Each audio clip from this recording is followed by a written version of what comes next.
अस्सलाम वालेकुम जी, welcome to JB techniques. मैं हूं शाहज़ेब मलिक अवान। आज आपके पास लेके आ गया हूं एक और टेक्स्ट इफेक्ट फोटोशॉप के अंदर आप बनाएंगे सम लेयर इफेक्ट्स की मदद से। तो चलते हैं आज की टेक्निक शुरू करते हैं। आज की इस वीडियो में आप ये वाला टेक्स्ट इफेक्ट यानी कि स्टिचिंग टेक्स्ट इफेक्ट बनाना सीखेंगे एडोबी फोटोशॉप के अंदर। तो इसको बनाने के लिए सबसे पहले चलते हैं जी अपने फोटोशॉप में। तो यहाँ पे फोटोशॉप में मेरे पास दो टैब्स हैं यानी कि दो फाइल्स हैं। एक मेरे पास यहाँ पे है हमारी स्टार्टर PSD जहाँ से हमने काम शुरू करना है, और इस PSD को हमने कन्वर्ट करना है इनटू दिस टेक्स्ट में।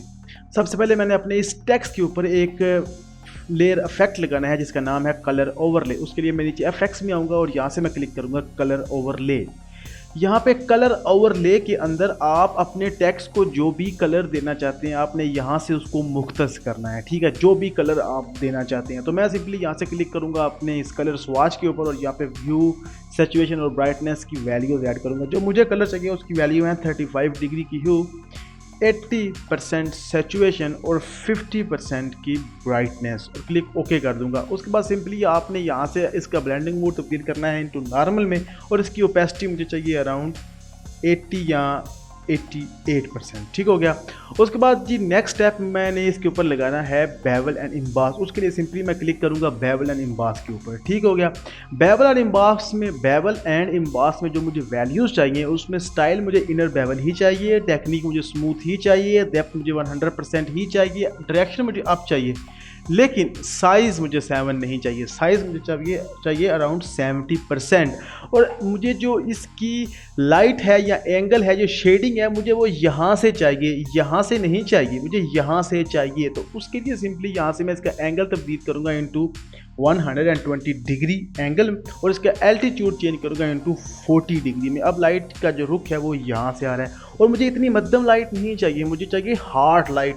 उसके लिए मैं इसका जो हाईलाइट मोड में ब्लेंडिंग मोड है ना, इसको मैं तब्दील करूँगा इनटू विविड लाइट में, ठीक है। अब लाइट हमारी हार्ड हो गई है, हार्ड हो गई है, लेकिन ये कम है। उसको ज़्यादा करने के लिए यहाँ से इसको मैं चेंज करूँगा इनटू 70% में। और शेडो मोड में मुझे मल्टीप्लाई ब्लेंडिंग मोड ही चाहिए और ब्लैक कलर ही चाहिए, लेकिन इसकी ओपेसिटी को मैं इंक्रीज करूँगा अराउंड 100%। अब नेक्स्ट काम जो मैंने ये करना है कि मैंने इसके ऊपर लगाना है एक टेक्सचर। उसके लिए मैं सिंपली क्लिक करूंगा टेक्सचर के ऊपर बेवल एंड एम्बास के अंदर, और यहाँ से मैं पैटर्न चूज करूंगा। और मुझे जो पैटर्न चाहिए वो आपको लेजेसी पैटर्न में मिलेगा जिसका नाम है राइट डायगोनल लाइन 1।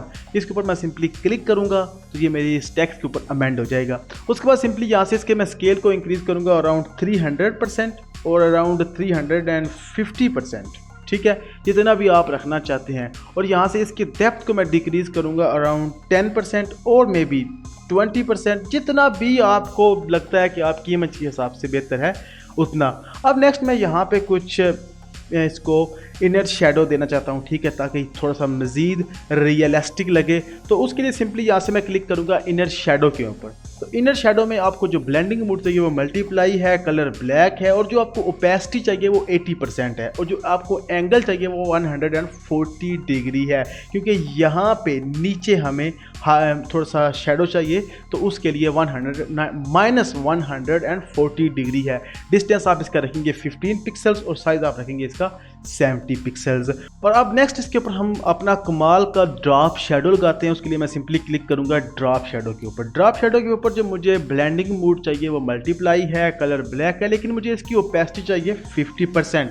लेकिन इस दफ़ा मैं यूज़ ग्लोबल लाइट को हटा दूंगा, और जो मुझे एंगल चाहिए वो है 40 डिग्री, और इस दफ़ा जो मुझे डिस्टेंस चाहिए वो है 10 पिक्सल्स, और इसका स्प्रेड मुझे बिल्कुल ही नहीं चाहिए, लेकिन साइज़ जो है मैं इसका रखूँगा अराउंड 20 पिक्सल्स, ठीक हो गया। अब लास्ट में मैं इसके ऊपर थोड़ा सा यहाँ पे यानी कि अंदर वाली साइड पे बी शेडो यानी कि ब्लैकनेस देना चाहता हूँ। तो उसके लिए मैं क्लिक करूँगा इनर ग्लो के ऊपर, ठीक हो गया।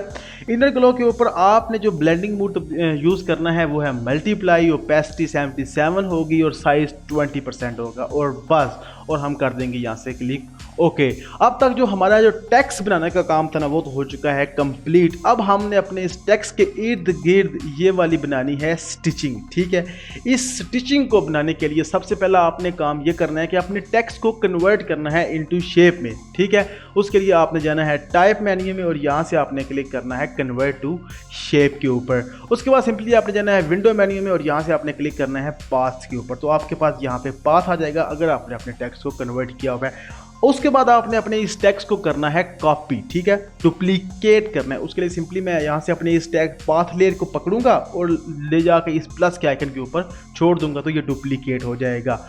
अब अगर मज़ीद आप अपने काम को आसान करें, सिंपली आप जाएं लेयर मेन्यू में और अपनी इस लेयर के बजाय किसी और लेयर को सिलेक्ट करें। सिंपली हम अपनी इस लेयर 0 को सिलेक्ट कर लेते हैं, यानी कि अपने बैकग्राउंड को सिलेक्ट कर लेते हैं। उसके बाद अगर मैं आप पाथ में जाऊं तो अब हमारे पास सिर्फ और सिर्फ वो लेयर रह गई है जो हमने सेलेक्ट कर रखी थी।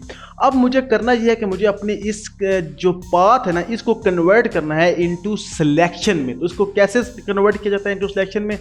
आप अपने कीबोर्ड से कंट्रोल दबा के रखेंगे। अगर आप मैक यूज़ कर रहे हैं तो आप कमांड दबा के रखेंगे और क्लिक करेंगे अपने इस पाथ के थंबनेल के ऊपर।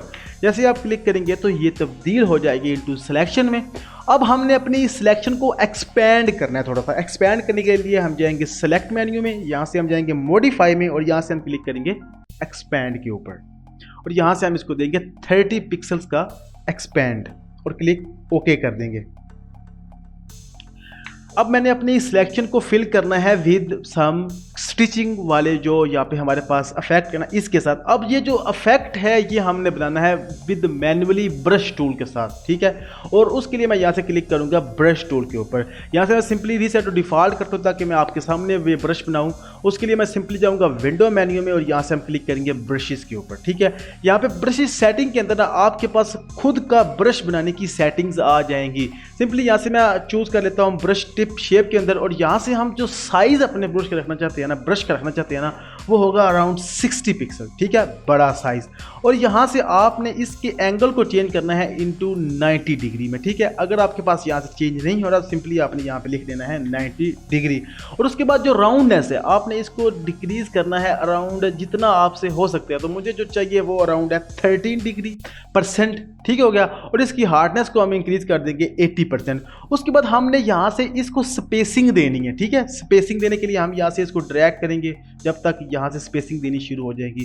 तो मैं इसको दूंगा अराउंड 140% की स्पेसिंग। अब लास्ट स्टेप में आपने जाना है शेप डायनामिक के अंदर और यहाँ से आपने इसके एंगल को थोड़ा सा जिटर करना है कि ये सारे एक जैसे ना हो, कुछ यहाँ से कुछ वहाँ से कुछ ऊपर से कुछ नीचे से जिटर हो। तो उसके लिए सिंपली आपने सबसे पहले कंट्रोल को चेंज करना है इनटू डायरेक्शन में और उसके बाद आपने देना है इसको अराउंड 4% का जिटरिंग इफेक्ट। उसके बाद आपने अपने ब्रश टूल को यहाँ से कर देना है बंद।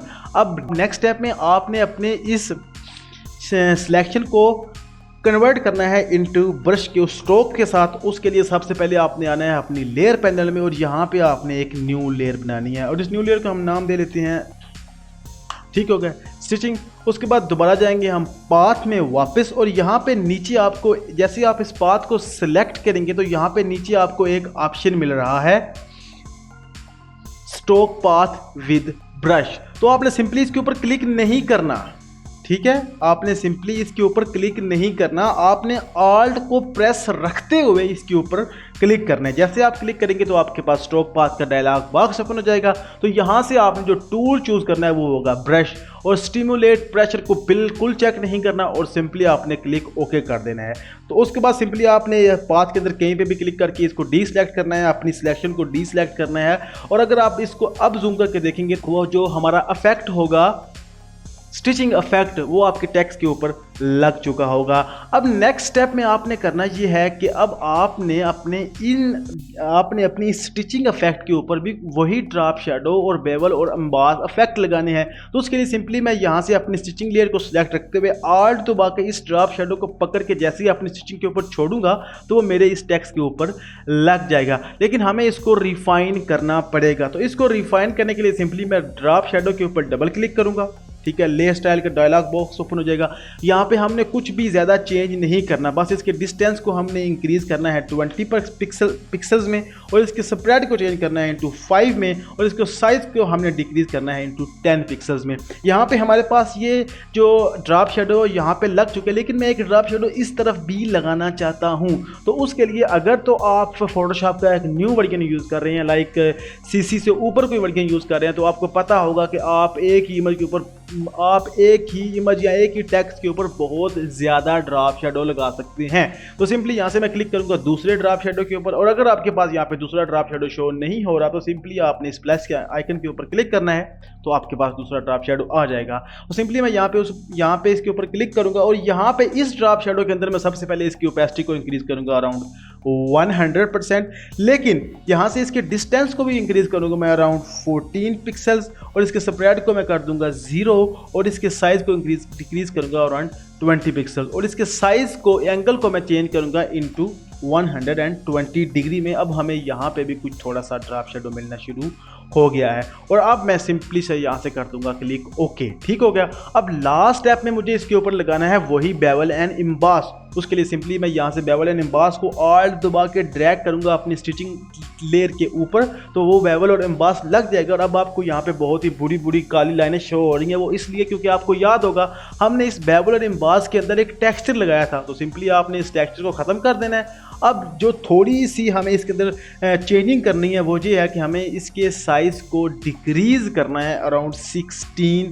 पिक्सल्स में, और दूसरा काम जो हमने ये करना है कि अपने इस हाईलाइट मोड को तब्दील करना है इनटू स्क्रीन में, और इसकी ओपेसिटी को कर देना है 100%, और शेडो मोड की ओपेसिटी को थोड़ा सा डिक्रीज़ करना है अराउंड 70%, और बस फिर क्लिक ओके कर देना है। और अगर मैं यहाँ से रेक्टेंगल टूल को चूज़ करूँ ताकि आप अपनी ब्लेड को ख़राब ना कर ले, और शिफ्ट F दबाऊँ यानी कि फुल स्क्रीन करूँ, और कंट्रोल 0 करके आपको फुल स्क्रीन करके दिखाऊँ, तो बेसिकली जी ये थी जी हमारी आज की टेक्निक। मैंने आज की टेक्निक में आपको सिखाया है किस तरह से आप इंतहाई आसानी से अपने टेक्स्ट को कन्वर्ट कर सकते हैं इनटू स्टिचिंग टेक्स्ट इफेक्ट में। उम्मीद करता हूँ आपको ये आज की वीडियो ज़रूर पसंद आएगी, और उम्मीद करता हूँ आप JB टेक्निक्स को ज़रूर सब्सक्राइब करेंगे।